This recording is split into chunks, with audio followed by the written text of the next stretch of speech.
That's cool. That's cool that you have the. All kinds of models. He doesn't have any. He's finally going to build a set. That's cool that you have the hobby to be able to share with your brother like that. Yeah. These guys I met, I've been friends with Gabe for like, I don't know, 4 years, something like that. But he lives not too far from here at all. And I don't know, do you know about the Railroad Museum and some of the other short line stuff around this area? No. So there's a railroad museum called the Southern Appalachia Railroad Museum, and they actually have the Clinchfield 800 there. Oh, wow. And they've got a lot of other really cool, What town is it in? It's in Oak Ridge. It's actually on the site from Which where is a they little- built the nukes. Oh, gotcha. Okay. And- so it's a little east of here. Mm-hmm. Yeah. And like I'm talking the actual, you can see the outline of K-25 where they built the little boy. It's pretty Oh, cool. no kidding. But anyway, they actually, the Railroad Museum, and then there's like a short line called the Heritage Railroad, and they're all kind of like intertwined. So they're a revenue freight railroad, and they move these uranium tailings out of K-25, and they use the museum's equipment. So you'll have like a F unit. 1948 F3 on the That's front crazy. of a, train pulling Awesome. radioactive waste. Actually seeing them out doing stuff. and they have like cabooses and you name it. Like they have a GP30 high hood, a couple of old GEs, and they'll run them on revenue freight trains That's great. every once in a while. And then there's another short line in Rockwood, which is like, what, 35 minutes from here, 30 Yeah, it ain't minutes? too far. And they move limestone from Crab Orchard, Tennessee, down to Rockwood and back, and they have, I think it's like 10 trestles, Yeah. something like that. They have Oh, wow. 10 really tall trestles, and most of them are wooden, so it's like old school railroading. They've got a tunnel, and they've got a couple of old GEs, like high hood. They're the only. There's one other railroad that has them, but high hood dash sevens. It's crazy. Yeah. So they're a cool railroad to go see too. But I like coming up here for trains. Then of course you've got Chattanooga too. That's awesome. Oh, that's cool. Do you work at the museum? Oh, that's great. Yeah, he's been down at the museum since he was like, 4 years old. yeah, Going out there and stuff. he pretty much grew up out there. Yeah. So another fun fact, in the library here in Oakdale, the bell from the last steam locomotive to ever run on the Southern Railway is in the Oh, no kidding. library here. It ran from Oakdale to Here, Chattanooga, yeah, right? 6330. It was the last steam locomotive to pull a revenue train on the Southern. Yep. So where I grew up, was Maryville. The CN goes through there. Was Grand Trunk. And then Valpo is where Yep. Norfolk Southern goes through. Yep. And so I got to see 611 Okay. go through there. And then, no kidding, 1218 went through there one time. That's so cool. And that was just so unique. Oh, yeah. I looked for videos of it because that was cool. And so when I was working out of Chattanooga, took a train down to Birmingham and walked in the shop. There's nothing in the shop but 1218 in parts. Uh-huh. And it was Huh. on its way. So this is mid-90s. It was on its way to North Carolina, where I think it got rebuilt. It was in the museum down there. Yeah, it's really too bad. But I've heard a rumor that they put all of the internal parts for 1218 in a boxcar somewhere. Is that Yeah. true, Yeah, Gabe? they have it in a trailer at the BMT. I still want to see the big boy. I haven't caught up with that. Yeah, you're a lot closer to where it would run than we are. I know. And every now and then, they take it out and run it every now and then. And I missed it when it came to Arizona. They're Oh, supposed to man. go tour the Pacific Northwest sometime soon, whenever COVID dies down. Gosh, yeah, I want to see that. Yeah, it's an amazing steam locomotive. I got to see it in California. So I got to send you, give me your number. I'll send it from Chattanooga to Toronto. Delivered the first order SD70Is to Canadian National, and then got to go to Altoona. That's so cool. Man, that was crazy. Back when it was all Conrail All still. Conrail. going over horseshoe curve. We would take the units when they were brand new. So Conrail tested them and painted them. So they kind of finished them. Mm-hmm. And I don't know why we worked out some sort of deal, but they basically showed up about 80 or 90% done, and then Conrail finished them. Finished them off, yeah. And so they tested them, painted them, and so I would pre-sales test it, and then we take them in pairs up the mountain to Crescent to the sanding station. That's where they put the sand in. And we go across the street to this place called Size and get this 1 pound burger. And it was 1 pound burger after it was cooked. So they had to probably make the thing at like Golly. 20 ounces and it cooked down to 16 ounces. Holy crap. And that thing was full of onions and cheese and all kinds of stuff. Well, the guy we worked with at Conrail was a big guy. And so the challenge was you had to be able to take down the burger and the fries or you weren't a man. And so every time we had to go to Size and take down one of those burgers, and we'd always take somebody new. Somebody'd come out That's from funny. LaGrange, and we'd have to take them up there. Well, so then the problem was all afternoon you're pushing trains over the mountain, and they're like somebody'd have to christen the bathroom. There's no way you can get through that. Gotta go to the second unit. Oh man, that was rough. That's funny right there. Oh man. Well, so when did you leave EMD? Were you there? September of 98. Okay. Because I was wondering, NS, their first 10 SD70Ms did not have flared radiators, and I read that they built them at Juniata. So I was kind of confused by that. Like, they're EMDs, but they were like completely built. So Would they have just sent I their... ended up in the engine support system. So I ended up in design engineering, engine support, not engine group, but I was the fuel system Okay. engineer. So what I was familiar with at the time was there was a lot of like separate after cooling type of stuff that we were doing, and so one order, I think the order. So I went out and delivered the first 2 orders. It was actually the second order, but I worked on the first 2. Mm-hmm. So I worked on like 20 something to 2559. I think was the first and second order. And then the next batch, I thought they ordered in the 70s, but I could be wrong. But I think they kind of made them with more of the 70 engine and internals, and then they started doing all the separate aftercooling. And that's when, because of the separate aftercooler, then the radiators got bigger, and then Gotcha. had the flare. Interesting. Didn't know that. That's cool. That's really what cool. you notice is then tier 2, tier 3, tier 4. Just keeps getting bigger and bigger and bigger. So Yeah. the way the engine works is, you compress the air, and when you compress the air, it gets super hot. And so then to make it dense, you after cool it. So then you want to cool it down so when the air is going in, it's the most pressurized and dense oxygen you can get in the cylinder. That's and then cool. That way the combustion's cleaner and all that. But it takes, now you're not just cooling the engine water. Now you're cooling the air before it goes in the engine. Interesting. After turbo and before it goes in the cylinder. That's really cool. The more you know. Mm-hmm. Yeah. Well, that's cool. I'm Yeah, glad. it's just some cool engineering. I'm a mechanical, or I should say was. That's really cool. Yeah. I'm glad we ran into you today. You just out and about all day today? Well, or? no, so I got to fly home tonight, so I'm on my way back to Lebanon to see my daughter for the afternoon, and then Nashville and home. Cool. But Cool. but I came up through Crossville and kind of the back roads to get to Wartburg, and then I was like, wow, I couldn't get down the Nemo Tunnel in the damn ground car. No.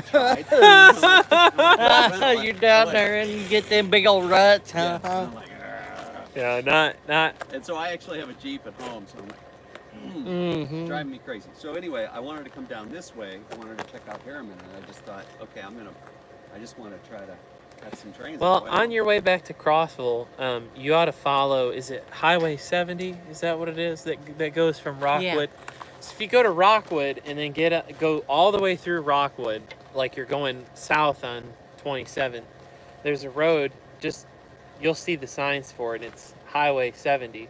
Okay. And you'll follow, I can show you if you got Google Follows Maps the up old there. Tennessee Central, which is now the Y sign. So Rockwood is right there. We're right here. Yeah. Okay. So if you go all the way through Rockwood, there's Highway 70 right there. And if you get on Highway 70, it'll take you through the mountains, and it'll follow the old Tennessee Central, which is that mine railroad that transports all the limestone. You can see all the trestles, the tunnel. You go right past what's called the Time Zone Bridge, which is right on the center. It Oh, like yeah. literally splits it right there down the middle, and it's something like it's 200 something feet. Yeah, I it's want to like think. something like that. That's cool. And if you follow Highway 70, it runs right back into the interstate. Yeah. Air Right. crab Get orchard. right into- Yeah. Yeah. And then off I go. And That's a then- nice little diversion. Won't take too much time. The mine, if you go under the interstate, you'll see 40. You go under the interstate, and then you'll see the mine off to your right. Okay. And you actually might be able to get some pictures of their locomotive sitting right there by the loadout. Oh, that's cool. So they're if you go on YouTube, they're on there. It's the Wast. It looks like El Hoist, Okay. but they're a Belgium company, and they own a bunch of mines all over the world. But this one's the only one where they actually own the railroad. It's like 17 miles. It's beautiful. It's really, really beautiful. So the museum ran an employee excursion for the Wasp like 2 years ago, year and a half ago. I can't believe it's been that long ago. But they ran 2 trips with all the employees from the mine up and down the railroad. So pretty cool. And whenever NS still owned it, they ran the Southern and NS after they bought that section. They used to run all the big, like autumn leaf specials and stuff like that in the 80s and everything. They ran it up that way up to Tennessee Central because it's just an excellent. Yeah, it's cool. 4501, 630. 630 Well, ever what's go up interesting there? about Lebanon, Oh, okay. Lebanon is where the commuter train for Nashville is. stuff. Yeah. So I got a couple of pictures of those. Did you get it with the ugly purple scheme? Or what? The ugly purple scheme. Oh. One of them's in the old silver scheme. That's good. The purple scheme is horrible. Blocking the wind. Yeah, I'm trying to. The phone picks up the wind noise so bad. Got it. It's okay. I don't know how well it's working. It'll cool it down. But yeah, I wish there were more trains for you. It's just been dead this afternoon. Well, Sunday, you know, it's kind of like they build on Monday through Friday, and something kind of runs Tuesday through Saturday. Yeah. Well, if you're hungry too, I don't know if you've ate or not, but there's a really good Mexican place in Rockwood. Oh, yeah. Tell them you like trains. We go in there all the time, and Nice. they take care of us. Nice. They're like, "What are you doing here?" "Well, we're here to watch trains." "Oh, that's cool." So they ask us every time they see us if we've seen anything cool. Yeah. Yeah, so it's hard being an EMD guy. So my buddy just talked to me the other night. He's that guy and he's leaving. Really? He just, I mean, us old guard, you know, we believe in the way locomotives were built in the 70s. Yeah. Yeah. And I don't know how many times it just ran so much. Oh yeah. And the most frustrating for me personally was I care more about the customer, right, than just, like, as an example, a bunch of locomotive engineering guys just decided they were going to increase the fuel capacity of the tank by dropping the suction like down another inch. Oh my God, that's great. Do the math. Like, that's a lot of fuel. Yeah, the only problem is that's where all the rust is. That's where all the water is. Yeah. All that shit in my fuel system. Yeah. So I'm at the BNSF yard in Norfolk, Chicago, and these guys are showing me how they put the fuel filter containers. They're like scooping out rust. Oh gosh, that's horrible. Here you go. That's Take horrible. this back to your guys. Like, this sucks. Yeah. Yeah. So, yeah, it's just stupid stuff like that. So anyway, that's why I was kind of like, I'm just going to go make more money. I'm going to go be an IT guy. Go somewhere else. Yeah. So I'm going to give it. But I got frustrated too. I even, to this day, I say this is the GM Yeah. So Yeah. anyway, but yeah, so he's like, okay, I'm going to go do something else. Well, they're at what? Caterpillar now on CMD?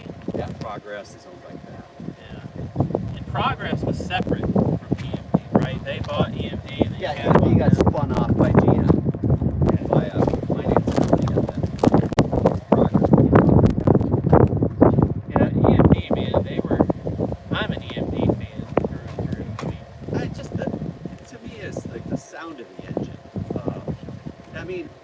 face it, hats off to GE. They're the quality.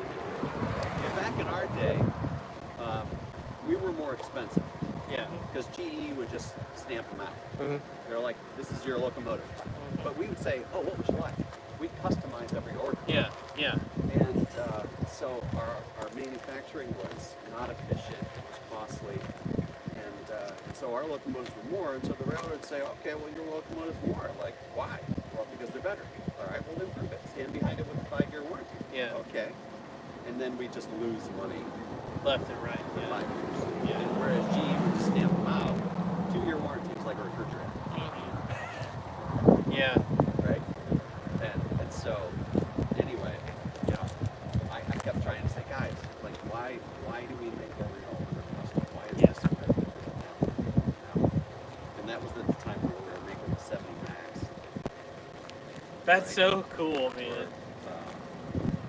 And then the 90s, and we tried the 6000 AH engine with the 6000. That was a disaster. There's a guy who has a podcast. You know, Nick Ozerak or Mhm. whatever. You ought to go on his podcast and talk about your time at EMD. Like that would be so cool. That would be because cool. I think a lot of people would really Well, get a what was lot really out. cool is I started out in the field, riding trains, working in the shop. Yeah, yeah. And then I made it into back to LaGrange because, you know, girlfriend, and eventually became my wife. Yeah. I was in the maintenance department and then engineering. Yeah. But yeah, each one of those was really cool. Because you would never, every time a crew would say, hey, have you ever run a train before? You'd always say no. Mm-hmm. Yeah. Here. Oh, well, if you're going to design these things, you You better. need to know how they work. Uh-huh. And one guy, I'll never forget, we went over Donner Pass, no joke. This guy said, hey, because you know railroaders, we're not. Hold on a second. Let me check. I'll mute it. Okay, sorry. We had to pause the stream for the story. He's in the siding. It looks like we have a train coming. It's a tube track. It's southbound track. So we do have a Oh, southbound coming, which is great. So the issue that we had earlier with the phone is that I think it was overheating because we actually had it blocked from the wind. So The sun is very warm. now that we have it out here on the side of the van, the wind is actually kind of keeping the phone cooler. So that's what the issue was. We lost our audience from earlier, but finally we actually have trains. So happy about that. That's an awesome. That's a very railroad thing to have. I think I'm gonna go on the other side of the track. Yeah, watch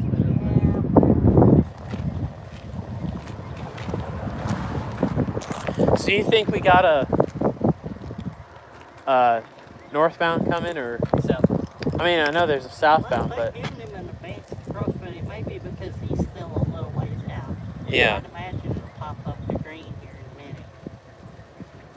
well, if you're just now joining us, or if you were watching our live streams from earlier, we are live here at Oakdale, Tennessee. We've been here since about 12 o'clock, and we haven't seen a single train yet. Well, now we have a signal, so there probably will be a train here in a little bit.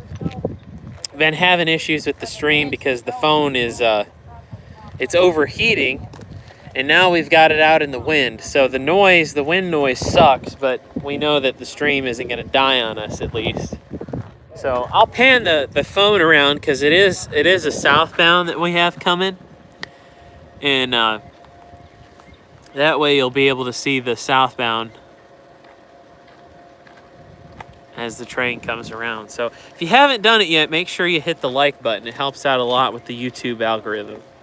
I'm gonna go get set up on the other side of the tracks because the light's better, and that way I can get a good shot of this train coming.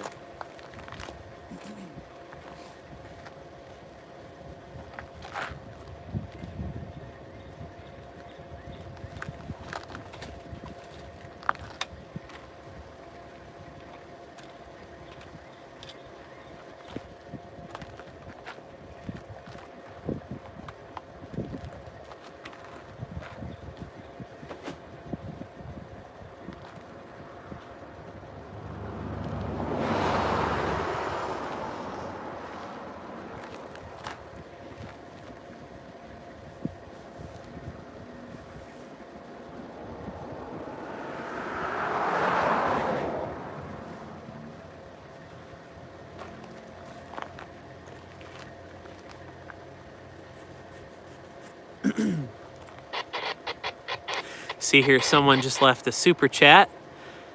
Shout out to Scale Model, who says best wishes to you from Germany. So if you support the channel today, when I get my next several videos edited, I'll send you a link to the new delay in block videos, and you'll get to see them before the rest of the world gets to see them. So send me an email if you've made a super chat today, delayinblockproductions@gmail.com, and you'll get to view those videos soon. We should have our first train here within the next 10 minutes or so, and I'm really excited because we've been here all morning and just haven't seen anything. So earlier we had about 400 people watching our live stream, and we haven't shown the railfan shelter over here in this stream yet. So that's actually a railfan shelter that was built by Norfolk Southern, and in that little shed right next to the railfan shelter right there is actually a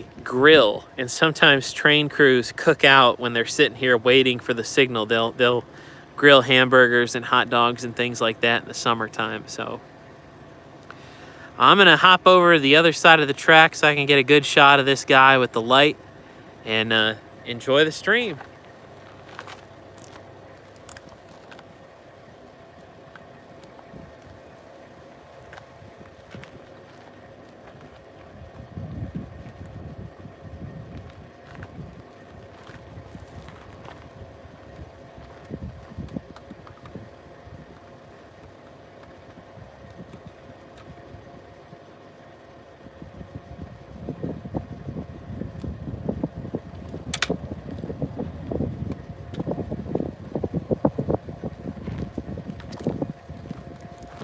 I really hate the wind noise, but that's the only way that we can keep the phone up without the feed dying out. So if you guys want to help support the channel, you can do so through PayPal, Patreon, or Super Chat. If you make a contribution to the channel today, I'll send you my next several delay in block videos, and you'll get to watch them before everybody else. So thank you for tuning in and supporting the channel. And if you haven't and you can't contribute monetarily, make sure you hit the like button. It helps out so much with the YouTube algorithm. Let's see if we can get over 100 likes on the stream. I actually just heard the train call the signal. Not this signal, but further down the line. So he should be here in just a few minutes.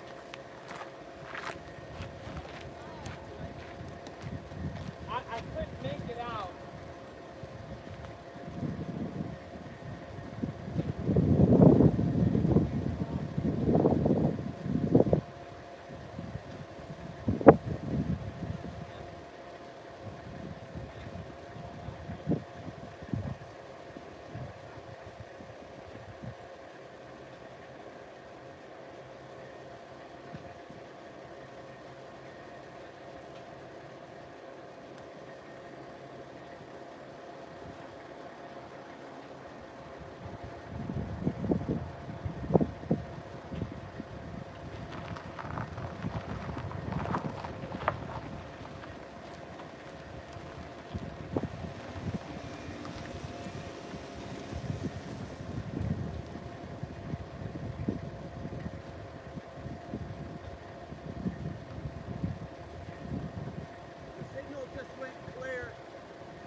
But it's still running.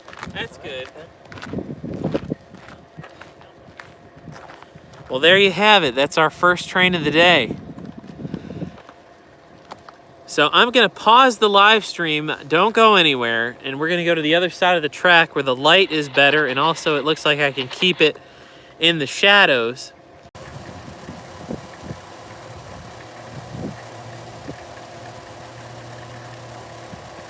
All right, we're back. We are on the other side of the tracks. And we actually have another southbound train lined up. You can see the railfan shelter right there. And that's AJ's car. And we also have shade on this side. The old crew office here where they swapped out crews is right here. It's abandoned now, but the shelter provides a good shade to keep the camera cool. So we are all set there.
Not a bad view from this side of the tracks, huh?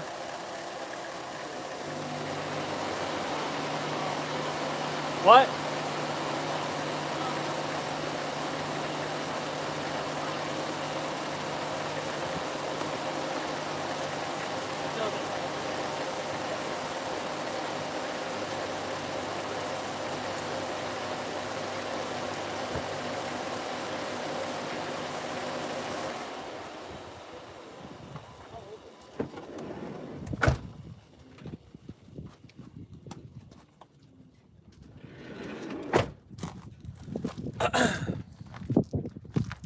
So we have another southbound train, and it should be here in just a minute. I hear an air compressor. I hear it too. I think that's the... There's a train gate. Yeah. I hear the air compressor. Yep, I hear it too.